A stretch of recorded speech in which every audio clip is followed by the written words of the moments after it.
Ever build something incredibly intricate, like a ship in a bottle, or maybe one of those insanely detailed model cars? Oh yeah, I've uh, I've tried my hand at a few. I've always found there's something so satisfying about taking all those separate pieces and somehow making them whole. Right. It's so satisfying. Now imagine that, but on a microscopic level, that's the daily reality for precision instrument assemblers. Yeah. We're talking instruments so precise, just a speck of dust could throw the whole thing off. Oh, absolutely. It's like microsurgery on machines, really. Yeah. We're talking about assembling things like micrometers, gauges, instruments used in everything from manufacturing to healthcare. Wow. And each tiny component has to be perfectly placed. And we've got RoleCatcher's career guide here to kind of take us through all the ins and outs of this meticulous profession. So, first of all, what does a precision instrument assembler actually do all day? I mean, is it like high stakes microscopic Lego? That's a pretty good analogy, actually. Except except the blueprints make those IKEA instructions look like child's play. These assemblers need to be fluent in that technical language, understanding, complex drawings that guide them as they put together these incredibly precise tools. And forget tweezers. I bet they're using tools that I've never even heard of to manipulate those tiny parts. You're picturing it well. The guide talks about both hand tools and machinery, each chosen for its accuracy. Imagine the skill it takes to operate a microscopic drill press. Wow. I never even thought of it that way. So we're talking about like a really unique combination of technical knowledge, steady hands, and probably a whole lot of patience. Absolutely. The guide stresses the importance of those qualities, but it also highlights the satisfaction of the work. Imagine being able to say, I built the instrument that helps doctors perform, life-saving surgeries, or I put together the components that keep airplanes flying safely. That's incredible. So it's not just about assembling these tiny parts. It's about like contributing to something so much bigger. But let's talk career path for a moment. You've mastered these intricate assembly skills. Where can this lead you? That's where things get really interesting. Many assemblers, they find themselves drawn to those leadership roles, Mm. overseeing teams, ensuring the quality of work. Imagine going from assembling tiny parts to assembling tiny teams. That makes sense. Those leadership skills are definitely transferable. But what if someone wants to explore something different? That's where the transferable skills we keep mentioning, that's where they really come into play. Yeah. The guide highlights how this role can be like a launch pad into a bunch of other cool fields. For example, those fine motor skills, honed as an assembler. Pure gold in fields like electronics repair, or even high-end jeweler making. So this isn't just a job, it's a foundation for a whole career path in precision work. Speaking of which, we can't ignore the elephant in the room, automation. Should aspiring precision instrument assemblers be concerned about robots, coming for their jobs? It's a valid question, and thankfully the guide tackles it head on.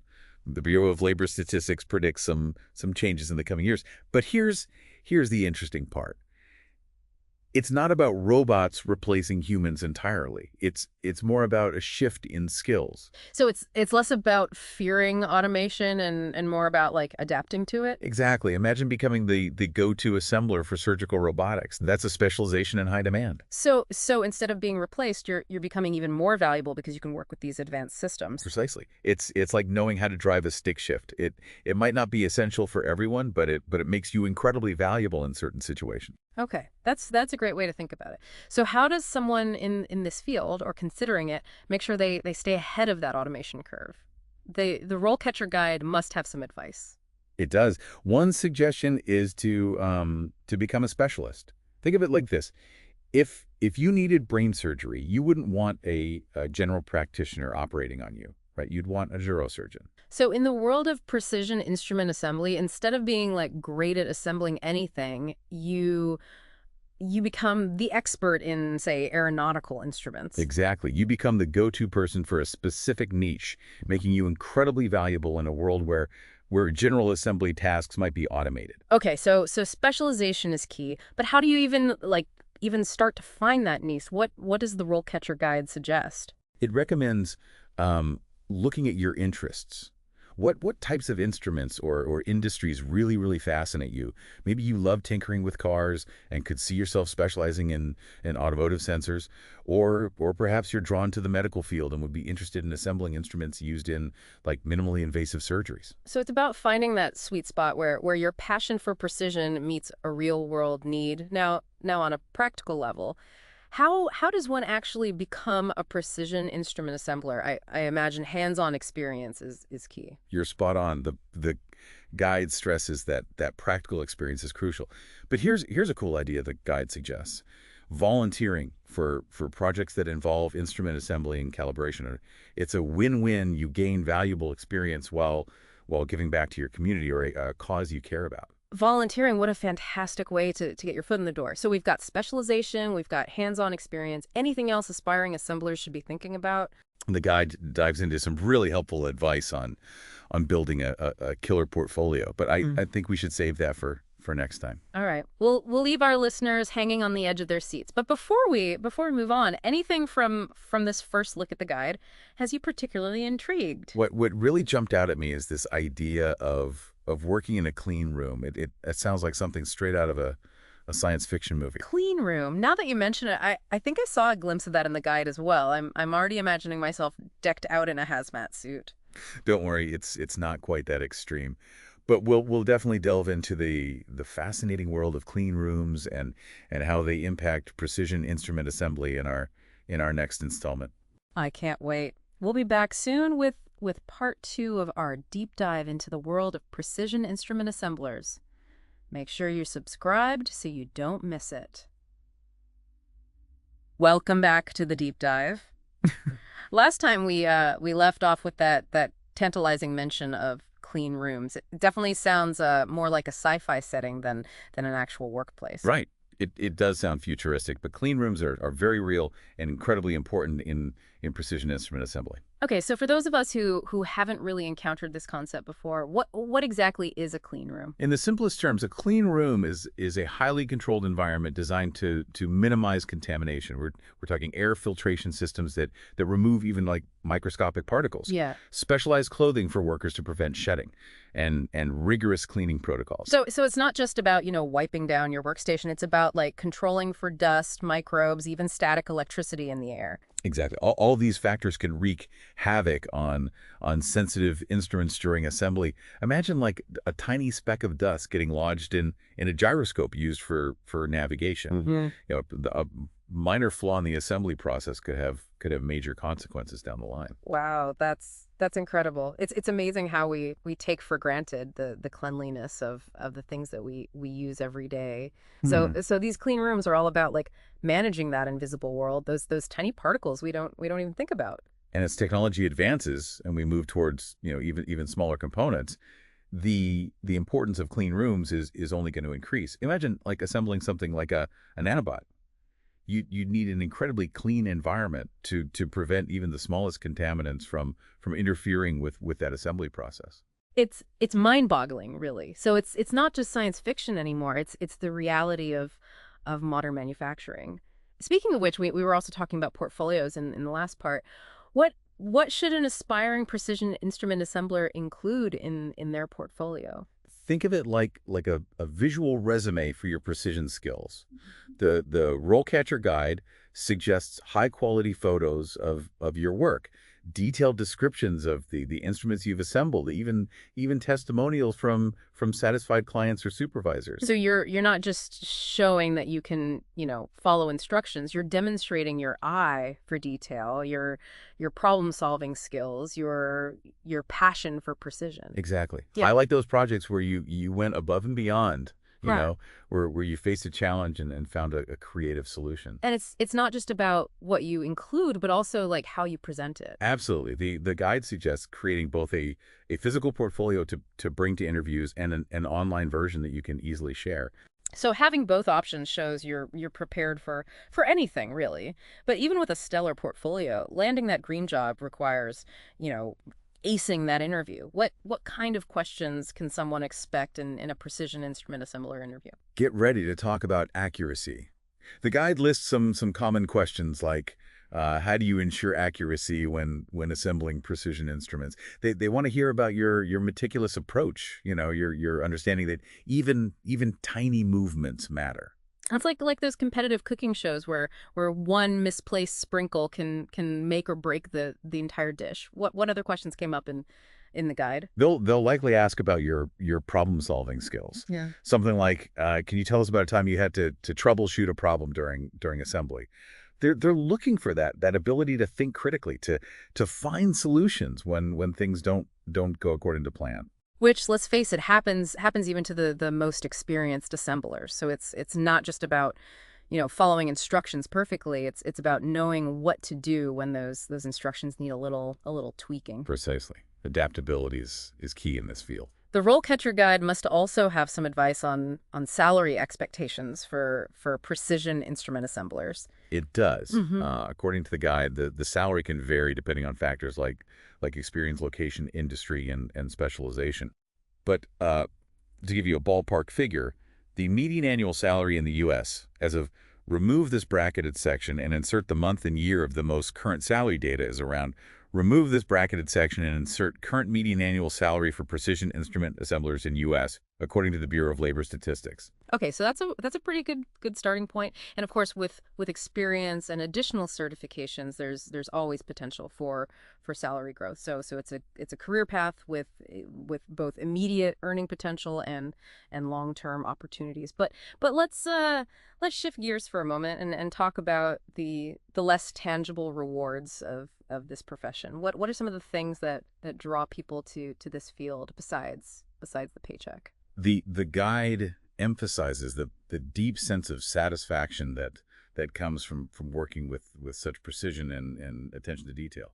Imagine like completing a complex assembly, looking at it under a Right. microscope, and knowing that every tiny piece is perfectly in place because of your skill and dedication. It's like creating a miniature work of art, but instead of paint and canvas, you're using gears and springs and lasers. Exactly. It's a very specialized skill set. Yeah. And there's a real sense of pride that comes with mastering it.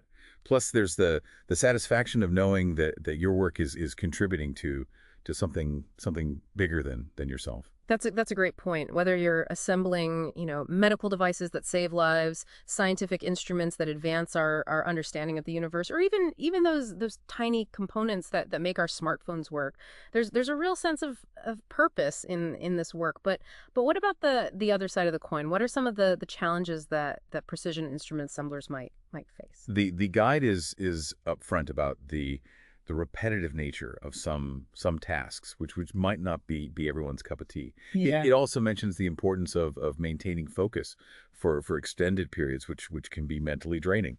So it's not a job for those who get easily bored or distracted, and I imagine there's a certain level of pressure that comes with knowing that even the smallest mistake can have big consequences. Absolutely. This is where that patience we talked about earlier really comes in handy. Precision instrument assemblers need to be able to stay calm, stay focused, even under pressure. It's like being a bomb disposal expert. But instead of wires and explosives, you're dealing with microscopic gears and lasers. That's a pretty accurate analogy. Okay. But for those who thrive in environments that demand precision focus and a meticulous approach, this field can be incredibly rewarding. So we've talked about the skills, the challenges, the rewards, but what about like actually launching a career in this field? What's the first step for someone who's ready to dive into the world of precision instrument assembly? The guide recommends a multi-pronged approach. First, make sure your resume highlights any relevant skills and experience, even if from seemingly unrelated fields. So if you've worked as a jeweler, a watchmaker, or even a model builder, those experiences demonstrate dexterity, attention to detail, a steady hand, all valuable skills in this field. Precisely. Next, don't underestimate the power of networking. Yeah. Attend industry events. Join professional organizations like the American Society for Precision Engineering. and connect with people already working in the field. It's all about making those connections, putting yourself out there. You never know where a lead might come from. Exactly. And when you land that interview, make sure you're prepared to talk about your passion for precision. Why does this field excite you? What are your career aspirations? Employers, they want to see that you're not just looking for a job, you're looking for a career where you can learn, you can grow, and you can make a real contribution. It's about showing them that you're not just precise with your hands, but also with your career goals. We'll be back soon with the final part on our deep dive into the world of precision instrument assemblers. Make sure you still subscribe so you don't miss it. Welcome back to the deep dive. We're wrapping up our exploration of precision instrument assemblers this week, and I, for one, am ready to step into that science fiction movie set we call the clean room. The doors are open and the air filters are humming, ready to suit up. Absolutely. Let's talk clean room levels for a moment. You mentioned there are different classes. It's not a one size fits all kind of clean. Not at all. Think of it like levels of magnification on a microscope.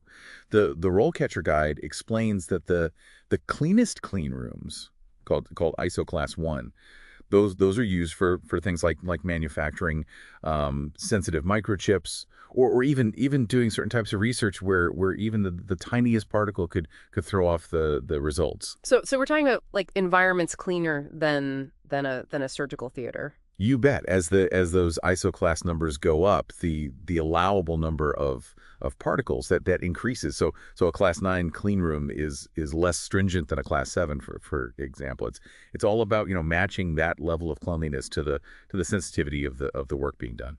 That makes sense. So where do precision instruments fall on that spectrum? It varies depending on the specific instrument, but you'll often find them being assembled in clean rooms ranging from ISO class 7 to class 9. A stray hair landing on a medical implant is a bigger deal than a speck of dust on a larger industrial gauge, for example. So how do they even keep these spaces so clean? Is it just like really, really good air conditioning? It's way more than that. We're talking about specialized HEPA filters. That stands for high efficiency particulate air. These filters are like the superheroes of air purification, trapping even microscopic particles that we can't even see. So like imagine the best air purifier you've ever seen, but multiplied by 1,000 and working 24/7. Exactly, and it's not just the air. Everything from the surfaces to the tools to the clothing worn by the assemblers is designed to minimize contamination. Yeah. No fuzzy sweaters allowed in these rooms. So it's a constant state of awareness and discipline. Do they have a special handshake too? Maybe not a handshake, but the guide does talk about rigorous training for anyone working in these environments. They learn everything from how to properly gown up to how to move around the clean room without accidentally kicking up a dust storm. It sounds like learning a whole new way of moving through the world, really. It is, and it requires a certain mindset, a deep understanding that even seemingly insignificant actions can have major consequences. Beyond the technical aspects, this whole clean room concept, it raises some really interesting questions, like how clean is clean, really. It makes you realize how much we just take for granted in our everyday lives. It's a whole new perspective, right? Suddenly that dust bunny under the couch seems a lot more menacing. Yeah. But for precision instrument assemblers, this awareness of the invisible world, it becomes second nature. It's like they develop microscopic vision, and the stakes are high. We've talked about the challenges of working in a clean room, but what about the rewards? What's it like to be like a master of that kind of precision, to create something flawless in such a demanding environment? The guide highlights the deep sense of satisfaction that comes with that level of craftsmanship. It's about you taking pride in your work, knowing that you're contributing to something bigger than yourself. Yeah. Whether it's advancing medical technology or ensuring the accuracy of scientific instruments. It's like being part scientist, part artist, and uh, part superhero with that clean room suit and all. I like that analogy. It takes a special kind of person to excel in this field. Someone with a meticulous eye, a steady hand, and a passion for precision that goes beyond the surface level. So for our listener who's feeling inspired right now, what advice would you give them? How does one even begin to explore a career in this fascinating and apparently very clean field? Start by learning everything you can. The RoleCatcher Guide is a fantastic resource, but don't stop there. Research different types of precision instruments. Explore online forums. Reach out to people working in the field and ask them about their experiences. Networking is key, and while you're at it, why not try your hand at some hands-on projects? Absolutely. Build something. Take apart an old clock and put it back together. Volunteer at a local makerspace and experiment with different tools and techniques. The more you immerse yourself in the world of precision, the more prepared you'll be for a career in this exciting field. It's about nurturing that passion for precision and turning it into a rewarding career. We've covered a lot of ground in this deep dive from the tiniest components to the cleanest of rooms. We've explored the skills, the challenges, the rewards, and the future of this fascinating profession. And for our amazing listener, we hope this deep dive has sparked your curiosity and equipped you with the knowledge to explore whether a career as a precision instrument assembler is the perfect fit for you. Yeah. Remember the world needs people who appreciate the beauty of precision, who find satisfaction in the details, and who are excited to contribute to a future built on accuracy and innovation. That's a wrap on this deep dive into the world of precision instrument assemblers. We'll be back soon with another fascinating topic. So make sure you're subscribed and ready to join us for the next adventure.